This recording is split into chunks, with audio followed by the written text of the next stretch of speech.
Thank you. It's such a schus to be part of this amazing Zoom. I appreciate it. Thank you. I wanted to start off with a question. Actually, I know there's many people on this Zoom, but maybe you can put the answer in the chat box, or you can say you want to speak, and then maybe Chana, we can unmute. People are allowed to unmute themselves if they want to ask a question or say something. Okay. Yes. Okay. So we just heard incredible insights from Rabbi Wolf. Thank you so much. I'm actually one of Rabbi Wolf's students from high school. And I want to pose a question before we begin. We're all here, mechanchais, we're educating and raising the Rebbe's children. And as we forge ahead and we come up constantly with innovative ideas and try to infuse that chayas that Rabbi Wolf spoke about in ourselves and in our students, I'd like to hear from everybody here, what is a challenge? Or let's see, what is our biggest challenge today in accomplishing all that Rabbi Wolf just set out for us in terms of having that fire and having it be turned on in the children as well, and in all the ways that were discussed and that weren't discussed. What can you say, in your opinion, is the biggest challenge that faces us as we try to forge that path?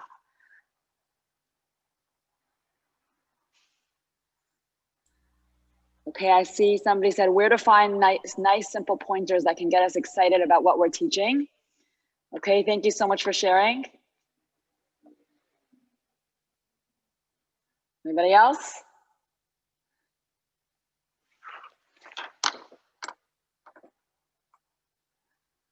Okay, I thought everyone's gonna unmute themselves at once. Okay, being able to get our message out with classroom management challenges.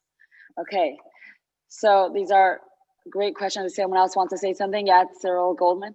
Hi, getting the message across to students without it being rewarded with a treat or a prize or a raffle, and helping them see that this is real. You know, it's not just a subject and a test, like Rabbi Wolf was saying, giving information, then taking the test. But when we're learning Chassidus, it's really a way of life, and helping them realize that. Thank you so much for sharing that. It's a way of life, and that internally they feel that, and it's not necessary without the added prizes. It's not just the subject. Yeah, thank you so much for sharing. Okay, somebody just wrote how to inspire kids when their brains are so stuffed up from outside secular influences. Another person said keeping the kids' attention and excitement when there's so much novelty in their gadgets. I think someone wrote something before that I missed. As excited as teachers are, the students are not always receptive. Okay, these are great. Hopefully we'll address a lot of this. Okay, I think there's one that I missed saying, but I don't see the chat anymore. Hannah, did I miss anything? Because I'm actually having to use my phone. I had some technical difficulties with my laptop. Okay. There's so much out there now for the kids. It is such a challenge to compete now, from Nami Friedman. Thank you so much for sharing, 100%. The technicalities of lesson planning and all the behind the scenes works makes it hard to keep the fire, hard to keep sight of ... I didn't see the rest, but 100%, there's so much behind the scenes work, and in addition to keeping the fire and inspiring ourselves with what's not even having to do with the actual classroom. Intrinsic motivation is so important. Thank you, Leah, 100%. Okay, so I wanted to just, first of all, thank Rabbi Wolf again. It was so inspiring. And that idea that everything that we give over can never just be information, and it must have neshama, about the arva chayas nafshenu nitan lanu. So just to begin with something from the Friedrich Rebbe's Kalei Chinuch V'Hadracha. You know, if you're looking for short, yeah. Geula, we lost sight of you. Maybe your video came undone. 1 second. Okay, just give me a second. I think it's because I opened my notes on my phone. Okay, I'll have to just look at this quickly then and forget about that. Okay. Meanwhile, we have a really nice comment here, getting students to take ownership for their learning, not needing to wait for the teacher to get them to learn. Oh, that's beautiful. So that's connected to intrinsic motivation, that on their own, that they should be excited about the learning. I think we can all agree that when you see what children are capable of with chidon, of course there's a prize for that, but besides, on their own, how they make their own schedules, and we can get a picture into how far they can go with their own motivations, and in many other areas too. So the beginning of Chinuch V'Hadracha, the Friedrich Rebbe describes how the work of Chinuch is very, very heavy. It's arduous and laborious work. So being a mechanech or mechaneches is not the same as being a teacher. A teacher imparts information. And so if you're teaching that 1 + 1 is 2, and then accidentally you said 1 + 1 is 3, you come in the next day, you say, I'm so sorry, it's not 3, it's 2, and you're good. In terms of working with neshamas, it's very, very more rewarding than just teaching information. At the same time, it's a huge responsibility. So as Rabbi Wolf was speaking, I was reminded that when I was his student, and I was reminded of a few of my teachers just in preparing for this, that Rabbi Wolf would come to class and his L'kotei Sichos or Sefer Maimar would be on his desk like this closed, and then he would go on with all the details of the entire Sicha, the entire Maimar. And I'll never forget that, because it made such an impression on us that there are Chassidim today who learn Chassidus in such depth, and it's their life, that they have the Sefer, it's there, but they didn't even need to open it because they are so well versed in all of it and live it. It's their life. I remember another one of my esteemed teacher, Mrs. Shanowitz, maybe she's teacher of many people here on the Zoom. And I'll never forget, this is not in the classroom. This is not in her saying anything. She walked down the hall and she was holding a bag and something else. She was about to pass the mezuzah, and she stopped. She put down everything on the table down there just so she can go kiss the mezuzah and pick it up. When I passed the mezuzah and I'm holding things, her picture's in my head. Morasima, I had her in Piwane. I'm sure many of you know who Morasima is from Los Angeles. She'd sit in circle time, and we all had take turns to bring her a sweater or a jacket just in case. So when she sat down, she put it on top of her just in case she would move a little bit or sing a song and maybe her skirt would go up a little bit. So careful with sneeze. I'll never forget that. When I sit down and I think maybe I put a sweater. So we have to realize our power.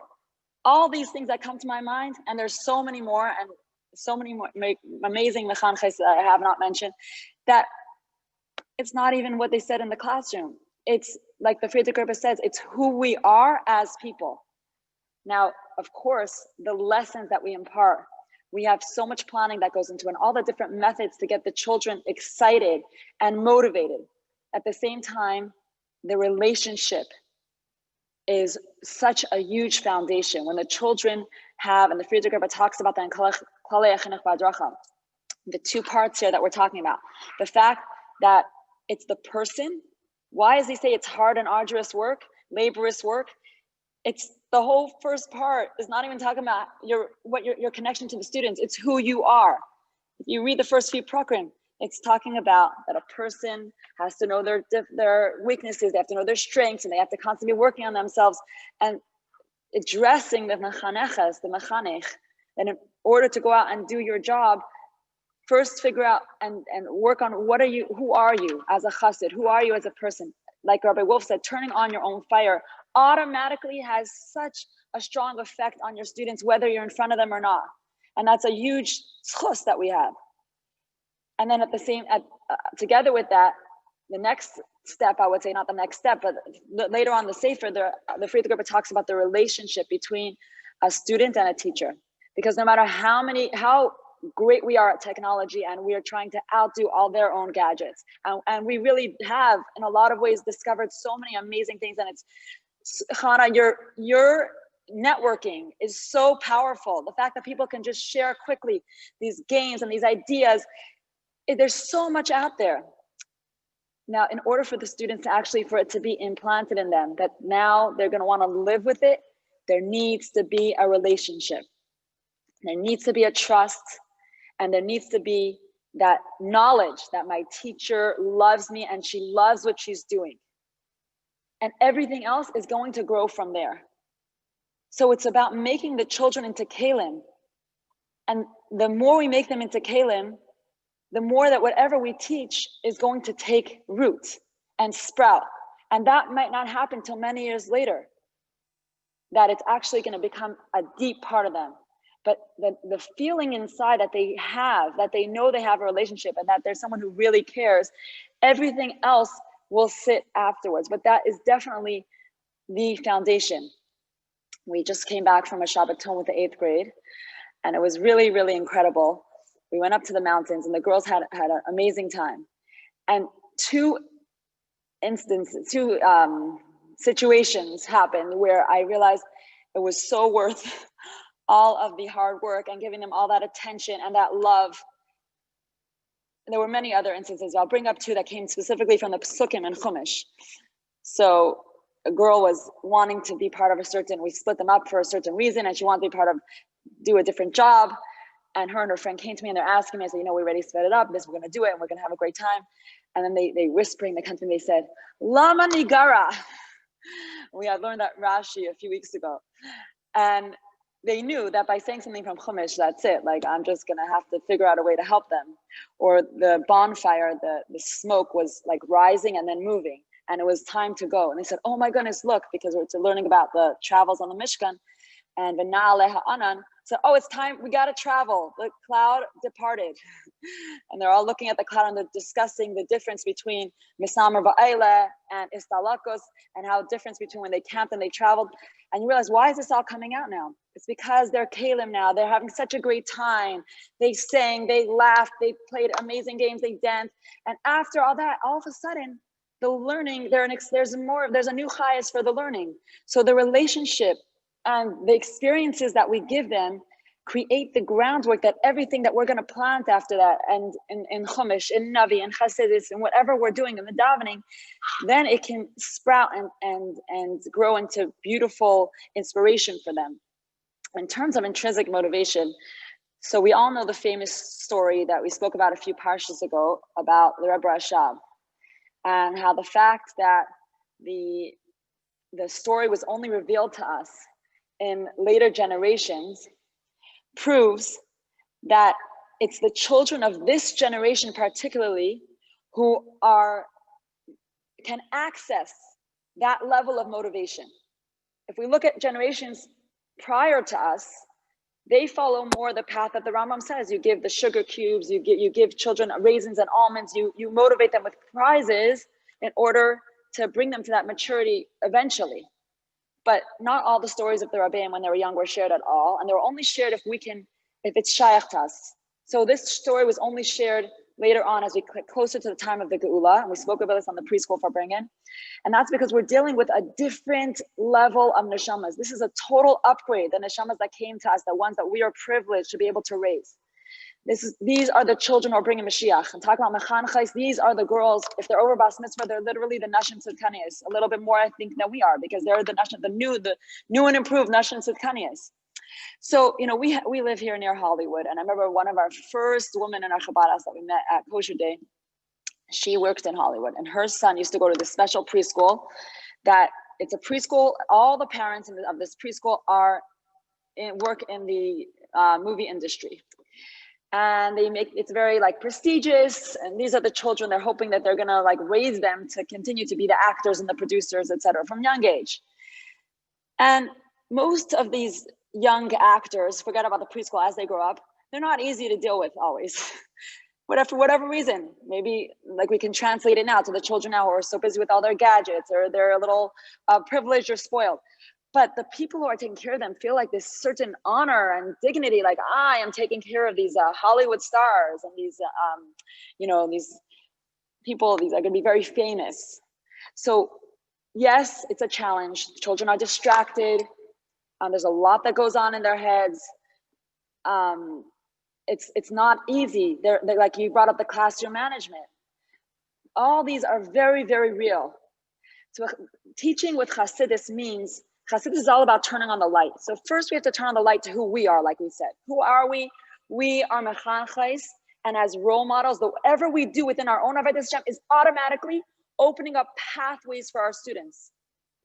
So, you know, if something was a little difficult for me and I worked on it, that opened up pathways, almost similar, I want to say, to Ma'aseh Aves Melabanim, like whatever our Aves opened up, now we can have Mesiras Nefesh. Whatever a teacher, a mechaneches, works on her own personal life, she's opening up pathways for her children to overcome their challenges. So we don't have the same challenges. For them, it means being able to focus and not think about everything else. So if we, in our own lives, work on something, a focus that we have, and not being distracted by other things in a different area, we are opening up pathways for them. So that's number one, how we look at ourselves as privileged women who are raising the children of the Rebbe, the ones who are going to bring Mashiach. And then how do we look at the children? Like we said, they are the ones, these neshamas who are such an upgrade, such a madrega. They're the ones who are able to access this level of intrinsic motivation. Again, with Hollywood, we have people, you know, I remember growing up, there are people that come up to you in the mall and ask you, you know, are you interested, that if they see little cute kids, are you interested in being part of a commercial? You know, oh, you're, I remember with one of my little sisters, oh, she's so beautiful, does she want to be in our commercial? And they walk around like they're headhunting for these children, or headhunting, whatever you want to call it, they're finding them.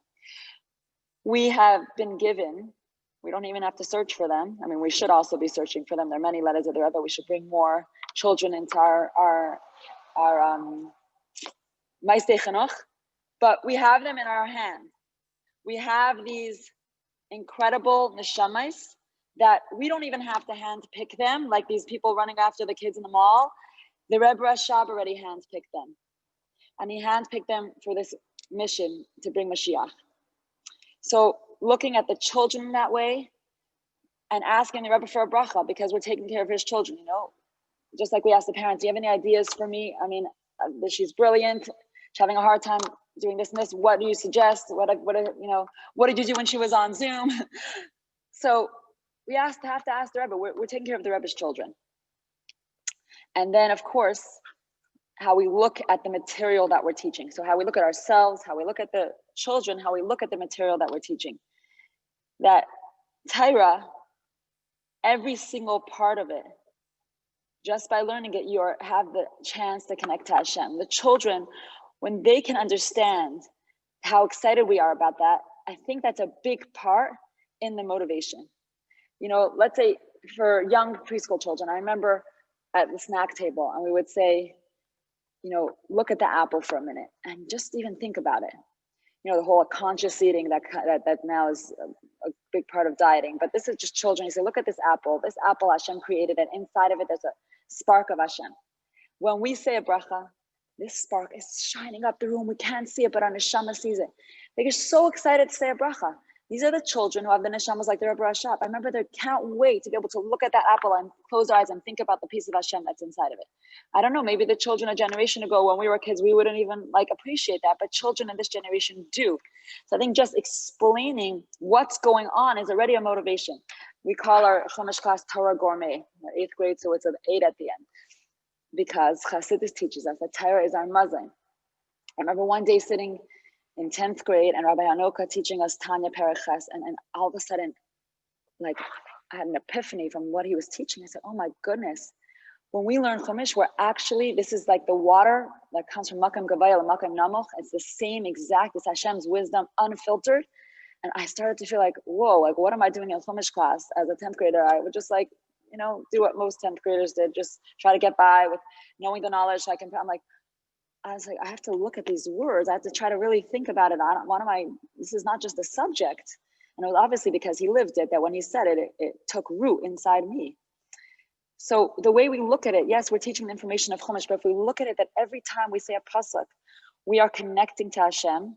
You know, the way that I remember my uncle, Rabbi Newman from Beis Rivka, explained to me that when Moshe Rabbeinu learned Torah on Har Sinai, Hashem said a pasuk, Moshe Rabbeinu repeated it. There's something very, very holy. We have so many fancy ways of introducing a pasuk, and they're all great, and fancy ways of deciphering the pasuk, and independently figuring out with the shirashim and prefixes and suffixes, all incredible, amazing. We have to remember that when we say it with our voices, and this is as mechanches, when we think about Avos Hashem and Avos Torah, Avos Yisrael, we say it with our voices, and the children repeat it after us. That's the sweetness that Moshe Rabbeinu experienced as an 80-year-old on Har Sinai. No matter how old you are, just saying the pasuk and as a teacher and having the children repeat it, Tairas Moshe Sinai. So these experiences are things just because we know Chassidus already. The way we do things, we have a different perspective, and it can then transfer to the students. Of course, Hiskashras. There's a beautiful letter that the Rebbe wrote to a chassid of the Frierdiker Rebbe, and actually it's dated on Gimel Tammuz.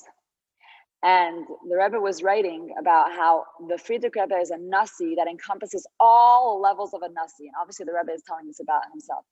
That the Frierdiker Rebbe, when you're connected to him, you're connected with all your limbs of your body and your neshama, and that you receive physical life and spiritual life. So it's our privilege to be able to help the children find their connection to the Rebbe. and or uncover the connection to the Rebbe. And we're so blessed. There are so many ways to do that now. So we have, I know we as a school, and thank you so much for Mrs. Pinson for making this happen. We have this incredible program, Connection Point, where I'm sure many of you are familiar with it. The children get to hear a real rally from the Rebbe, and they get to have the subtitles and the questions. It's designed so incredibly, Rabbi Levi Platskin and Jem, and it's really, really incredible. And I remember the first time I had such a strong emotions introducing this to the school a few years ago, because we know that the Rebbe said about the Friedrich Rebbe, when you look at a picture of the Rebbe, you should know that the Rebbe is looking back at you. Imagine a video. It's like you're in a conversation with the Rebbe. The Rebbe knows you there, feels you there, and talking directly to you, not just looking at you. The Rebbe is talking to you at that moment. And I would tell the students how, growing up, I remember going, let's say, to the kosher market with my mother, Rebbe Tzinkunin, Adomer and Baskol Malaya Shaver, for Shlema Okreva. And these women who we did not recognize at all, older women, I don't know, people we didn't recognize, would say, oh, hi, Mrs. Kunin. And she would say, hi, how are you? And she'd have a conversation. Then we would say, Mommy, who is that? She said, a lot of people, they think that when you're watching TV, the person on the other side sees you. They recognize her from the telephone. So she explained to us that maybe they think I know who they are, but it's okay. We have to be, greet everyone and talk to them. But she didn't know who they were either. They said that's true with the regular person, right? They watch someone on the screen and they feel like they know them. But Lahavdil Alaf Havdalah is when we are watching a video of the Rebbe is actually watching us at that time.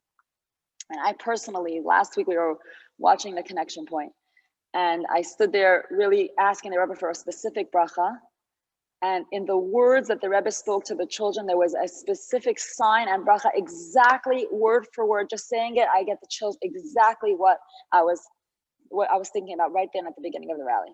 So these situations, we have to take advantage of them, and we have to make sure to be open about it and speak about it with the children, because when we address them for who they are, for these incredible children of the Rebbe, and we look at them that way, a lot of the challenges because we build that relationship, a lot of the challenges automatically can stay a little bit more out of the classroom. Doesn't mean that we're eliminating them completely, but there's a certain energy in the classroom, there's a relationship, there's a love, that those things kind of lay to rest a little more. They kind of go to sleep a little more. The Tzemach Tzedek describes in a letter to a chassid who was having very, very disturbing thoughts, very fearful thoughts. That's what the thoughts that he had were full of fear. And Tzemach Tzedek was explaining to him that like it's a responsibility to remove this, but it's difficult. So the Tzemach Tzedek gave him very specific advice. He said, if you in your machshava dibra maisa act as if that's not there, that thought will go to sleep. He said you should have tenuos shel simcha in your actions. You should act as if there's nothing wrong. It's interesting because in this whole quarantine, it has been shared with me that in Australia, where the lockdown was so strict, people were getting depressed, and this is still going on all around us. But anyways, one psychologist came up with a tactic. He said, if there's nothing you could do to lift your spirits, you can't distract yourself. You're just so down. Okay. Thank you, Hannah. Oh, okay. He said, take a pencil and put it into your mouth and bite on it really hard. He said, that's automatically going to be a first step to lift your spirit. Why? Because when you bite on a pencil, you're smiling. So the Tzemach Tzedek actually told this to his chassid about the action and then the thoughts. Also, fill your thoughts with other things, positive things. Speak about positive things. So I really took that message try to take it into the classroom, that if we can get the children so busy and so involved and with their machshava dibra maaseh, the other thoughts and all the distraction and all the craziness that comes knocking from all sides on their head, it's going to go to sleep for that period, for that day. It's not up to us to take care of all the problems, but during the time that they're with us, and of course that's going to translate to everything else, we can keep that energy and create a vibe and routines where they're involved in all areas with the learning. Then the other things that everyone's so worried about is distracting them. That's the Tzemach Tzedek said, it's going to go to sleep.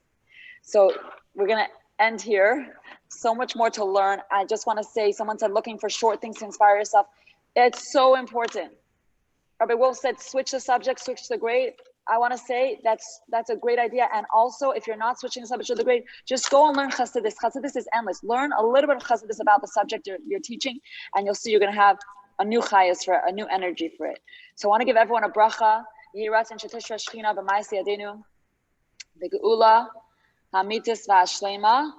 And all the seeds that we plant should grow into big, beautiful, fruit-bearing trees. And we should be able to really have the chayas within ourselves, that automatically everything we do will be a pe'ula nimsheches, and we'll be so proud when we see it's our students who stand on the front lines with their learning and their chayas and their iskashos, their Ahavas Yisrael, bringing Mashiach.